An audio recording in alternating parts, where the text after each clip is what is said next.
और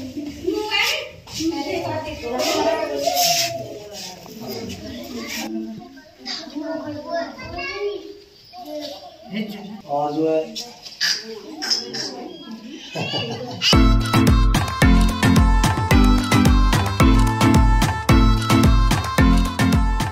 हेलो नमस्कार दोस्तों, स्वागत है आपका यूट्यूब चैनल पवन कुमार स्नेक हैंडलर में। दोस्तों आज हम आए हैं गांव गालिमपुर के अंदर और यहाँ एक घर के अंदर सांप बैठा है और सांप ऐसी जगह पर बैठा है कि आप अंदाज़ा नहीं लगा सकते कि सांप ऐसी जगह पर भी छुप करके बैठ सकते हैं। तो दोस्तों और आज हम जो है एक मौत हो गई थी हमारे पड़ोस में, वहाँ से गंगा घाट से हम सीधे इधर के लिए चले आ रहे हैं। तो स्टिक हमारे पास नहीं है, लेकिन हमने सांप की फ़ोटो मंगाई थी। तो सांप एक नॉर्मल सांप है, उसको हम बगैर स्टिक के भी हैंडल कर सकते हैं। तो चलिए इसको आपको दिखलाते हैं पहले कि वो छुपा कैसी जगह पर है। ये बड़ी सोचने वाली विषय की बात है। आइए चलते। दोस्तों यहाँ पर देखिए ये फ्रिज रखा हुआ है और फ्रिज के पीछे जो कुछ खाली जगह होती है उसमें एक सांप छुप के बैठा है। आप कभी सोच नहीं सकते कि इस फ्रिज के अंदर सांप छुप के बैठ जाएगा। आइए देखते हैं। देखिए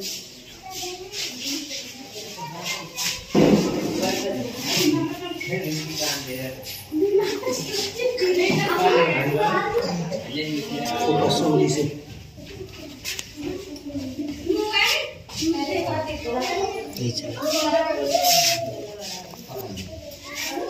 तो ये जो सांप है इंडियन रेड स्नेक के नाम से जाना जाता है। और देखिएगा ये एक ऐसी जगह पर छुप के बैठा है जिसके बारे में कि कोई सोच नहीं सकता। अच्छी बात है कि ये एक बिना जहर वाला सांप है दोस्तों। और अगर इसी जगह पर कोई खतरनाक सांप होता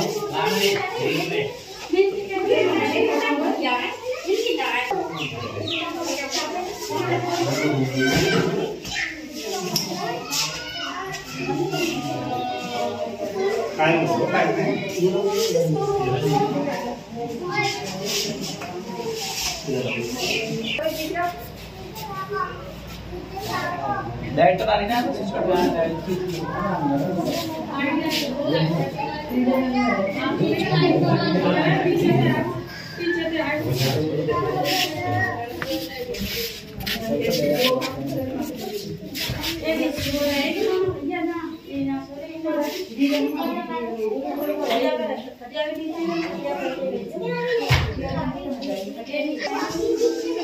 क्या लगता है ऐसी जगह पर से पहले कभी सांप को रेस्क्यू किया है?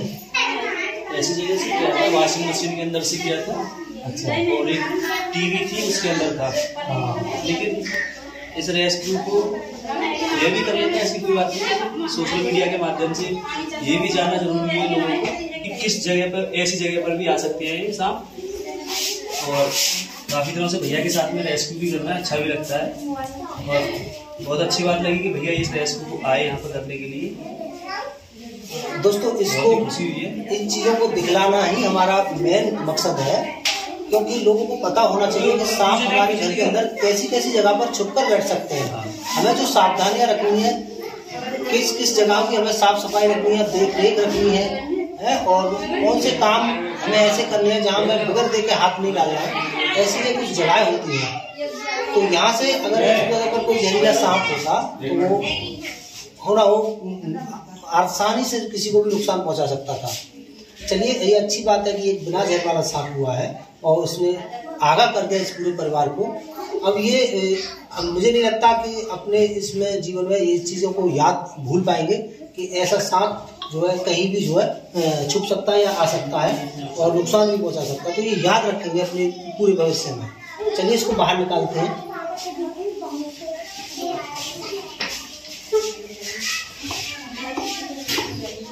ये इसको हमारी मौजूदगी का एहसास हो चुका है, इस वजह से दोस्तों ये डर के हमारे अब इधर उधर छुप रहा है।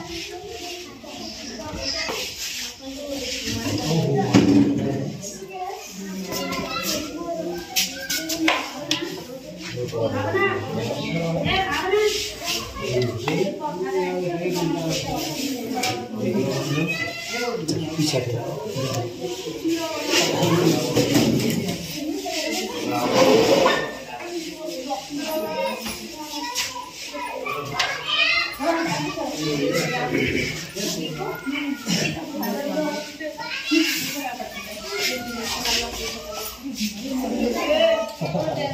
देखिएगा, अगर इसे मौका मिला तो ये बैग में भी छुप करके आसानी से बैठ गया। इसलिए इतनी दूर से बैग में घुसने की और छुपने की जगह जो है ढूंढ ली कितनी आसानी के साथ। तो बरसात के सीजनों में हमें इस तरह से ध्यान रखना है, ये ना सोचे कि इसमें कहाँ से आ जाएगा। सांप कहीं से भी इसमें आ सकता है। और इस वक्त ये मेरे ऊपर बाइट करने के लिए थोड़ा सा वो हो चुका है। तो यहाँ ये कितनी आसानी से रह सकता है दोस्तों। अब ये गुस्से में हमें डराने की कोशिश कर रहा है, अपनी गर्दन को जो वो कर रहा है, ये फुला रहा है। तो ये अपने आप को ज़्यादा तगड़ा हमें महसूस कराना चाहता है और हमें डराने की कोशिश करना चाहता है।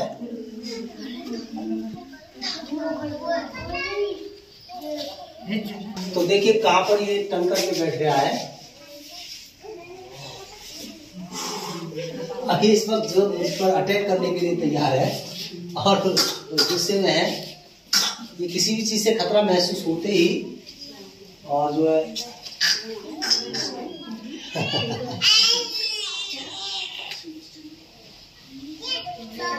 डर रहा है और डर के कारण जो है हम पर हमला करने की सोच रहा है।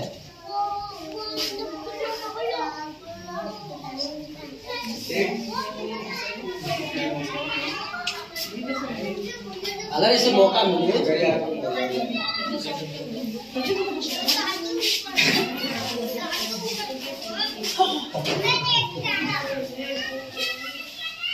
अब इसको हमें एहसास दिलाना होगा कि हम इसके लिए कोई भी नुकसान नहीं पहुंचा रहे हैं।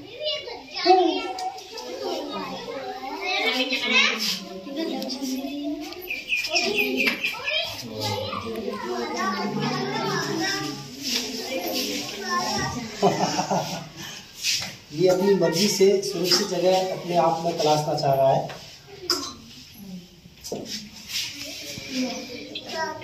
धीरे धीरे कुछ ही क्षण में ये हमारा जो है एक अच्छा दोस्त बन जाएगा। हालांकि सांप को दोस्त कभी नहीं बनाया जा सकता, क्योंकि सांप के अंदर मेमोरी नहीं रहती। इसे कुछ पल के बाद अपनी बीती जिंदगी याद नहीं रहती दोस्तों। इसे कुछ क्षण का ही याद रहता है। कुछ क्षण बाद ये भूल जाता है कि मेरा कौन दोस्त है और कौन मेरा दुश्मन है।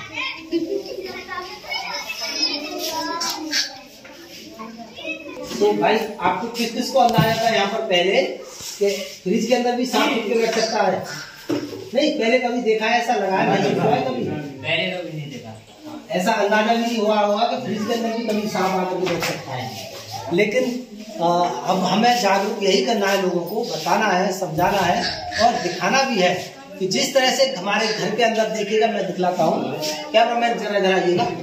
ऊपर जो ये कंडे रखे हुए हैं ना, इस तरह की चीजें हमें घर में स्टोर करके नहीं रखनी चाहिए।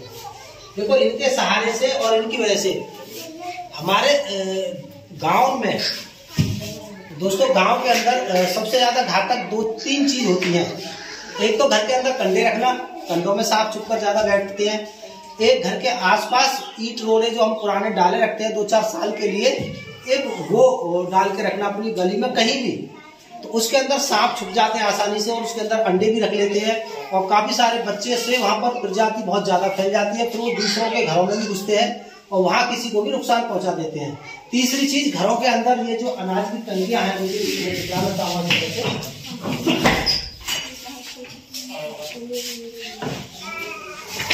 ये जो अनाज की टंकी रखी हुई है, इनको ज्यादातर गांव में लोग ईंटों के ऊपर रखते हैं।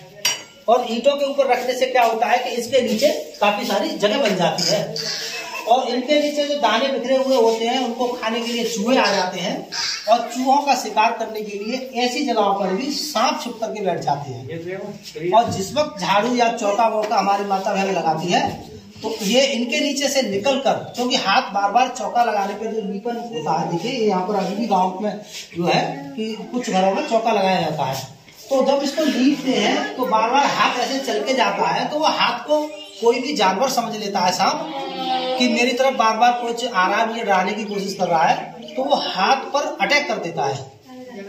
और उस वक्त मेहनत कर रहे माता बहनों को ये पता नहीं चलता है कि शायद हमें किसी ने काट लिया, अगर सांप छोटा है। के अंदर तो बातें करते करते ही हम बातों में बिजी हो गए और इसने अपने भोजन को उलट दिया। ये मेंढक को इसने निकाल दिया और मेंढक की हालत कुछ इस कदर हो गई है कि इसने पूरा मेंढक गला दिया। 2 पैर गल गए और 1 हाथ 1 पैर ही बचा है, मतलब आधा मेंढक इसने गला दिया है।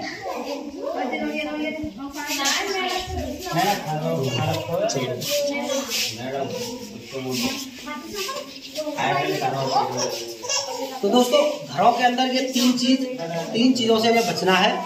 अनाज की टंकी के लिए मैं ये नहीं कह रहा कि नहीं रखनी है, रखो, लेकिन इस तरह से रखो कि उसके बीच में गैप ना रहे। गैप हो तो इतना हो कि सांप को छुपने लायक जगह ना मिले, ज्यादा हो जिसके नीचे हम रोज झाड़ू लगा करके साफ कर सकें, इतना गैप हो, या फिर बिल्कुल भी ना हो ताकि उसके नीचे कोई भी सांप करीला ना छुप पाए। तो इनके नीचे जो गैप होता है उस गैप में सांप छुप करके बैठ जाते हैं। जब माता बहनें कभी गेहूं निकालती हैं या चौका लगाती है या झाड़ू लगाती हैं तो उससे ये सतर्क हो जाते हैं आवाज को महसूस करके, और जैसे ही इसकी रेंज में हमारा हाथ जाता है या पैर जाता है तो ये उसको कुछ खतरनाक जानवर समझ के उस पर तुरंत वाइट कर देता है, जिसके कारण गाँवों में बहुत ज्यादा सांप के काटने से मृत्यु होती है। और उसका दूसरा कारण ये है कि यहाँ से गांव क्षेत्र में से लोग जब किसी को सांप काट लेता है तो मैं जानना चाहूंगा कहाँ जाते हैं आप लोग? अगर किसी को सांप काटता है कहीं भी तो इलाज के लिए कहाँ जाते हैं लोग ज्यादातर, बताओगे आप? दवाई के जाते हैं, सही कर दवाई। कौन? घेड़ जाता। अच्छा, घेड़ में कोई हॉस्पिटल है अम्मा? क्या है? पाएगी है। तो दोस्तों सबसे ज्यादा जो मौतें होती हैं वो एक बाईगी वगैरह जो है, वैद्य हकीम जो बैठे हैं गांव क्षेत्रों में, उनकी वजह से होती है। वो क्या करता है, जब इस तरह के सांप काट लेते हैं तो उनके काटे हुए तो उनके यहाँ की दवाई खा करके लोग बच जाते हैं, लेकिन जिस दिन कोबरा या करैत काटता है तो उनके लिए वो कोई भी ठीक नहीं कर सकते, क्योंकि वो जहरीले होते हैं और जहरीले के काटे हुए ही पेशेंट मरते हैं, क्योंकि उनको इलाज नहीं मिलता। इलाज इसका सही हॉस्पिटल के अंदर ही होता है, ना कि किसी वैद्य हकीम के पास। वैद्य हकीम जो बचा लेते हैं वो केवल इस तरह के काटे हुए सांपों से ही बचा पाते हैं। आपको बचाना क्या होता है कि इनमें जहर नहीं होता। लोगों को ये लगता है कि मुझे सांप ने काट लिया, बाबा ने दवाई दी और मैं ठीक हो गया, फिर उन्हें इस चीज से कोई मतलब नहीं है कि सांप जहरीला था या नहीं, बस सांप ने काटा, बाबा ने दवाई दी और ठीक हो गई। उनके दिमाग में ये वहम जिंदगी भर के लिए घर कर लेता है कि जाओ जाओ वो ठीक कर देता है, मैं भी काटा था यार, मैं भी इनसे ठीक हुआ था, जाओ तुम वहीं चले जाओ, जल्दी जाओ, देर मत लगाओ। तो ऐसे लोगों के पास भेज करके बहुत ज्यादा कीमती वक्त जो इलाज का सही समय होता है वो खर्च हो जाता है और लोगों की मौत हो जाती है। तो चलिए इसको करते हैं पैक।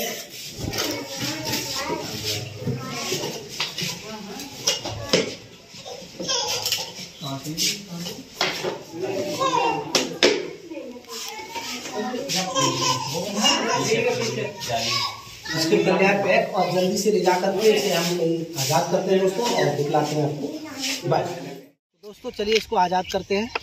और यहाँ है एक ये नहर का किनारा, नहर में पानी भी नहीं है और नहर की पटरी पर काफ़ी ज़्यादा जगह भी मिल जाती है सांपों को रहने सहने के लिए।